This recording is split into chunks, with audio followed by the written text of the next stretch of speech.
right, so this is what I've planned out so far by eyeballing this. Cut out 2 slabs, the same size, to create the backing of the toilet seat. So this one is actually going to be the furthest back piece that holds the whole thing together. I cut out some little divots here to signify where the bottom of this is.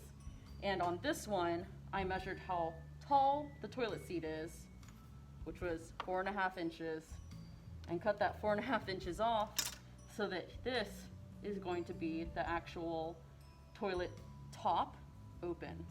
It's not going to be, you know, actually the right size of a toilet seat being open for this size of a bowl, but this is fictional anyways, so who really cares? And so I'm just gonna cut out a round piece here to be the toilet seat back.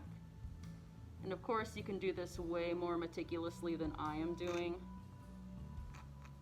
but you know, I just kind of fly by the seat of my pants, and I can always adjust that a little bit more if I want to.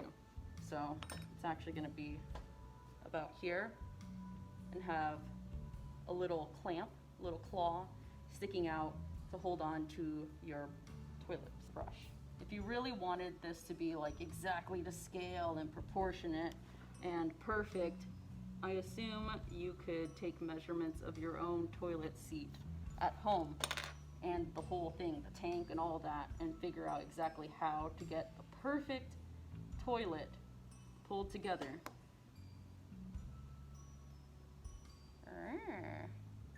Interesting, interesting. If I wanted to do this one, let's think. I need to curve it along with this curvature. So I will lay this one down and take these 2 pieces and curve them along that.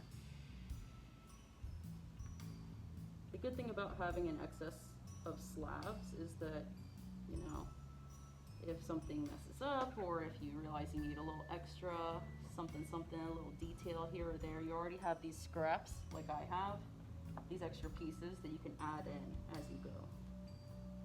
Woo, this looks beautiful. It looks so great. Oh. Alright. So, just wiggle those in a little bit more, secure them a little bit more in a bit. So those, I'm thinking when I match it up to here, I'm probably gonna either add a bit of slab to make up that gap, or I'm going to cut out little contours to match up to this. Stay tuned, see what I decide to do. But for now, I'm going to make these a little bit better, and I can make the sides of the toilet while I'm at it. This picture that I'm looking at here actually has a couple of wider bands that go across.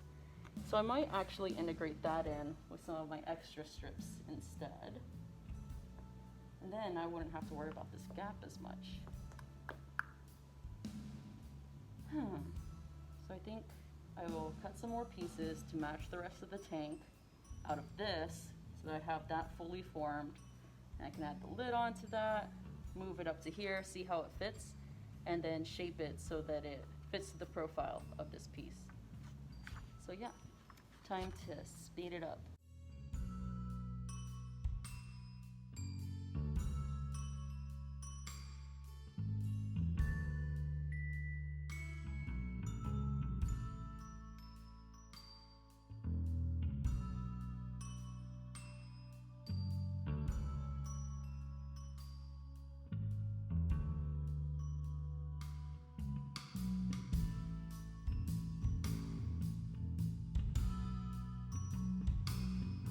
Okay, so what I ended up doing was I made some things more difficult than they had to be.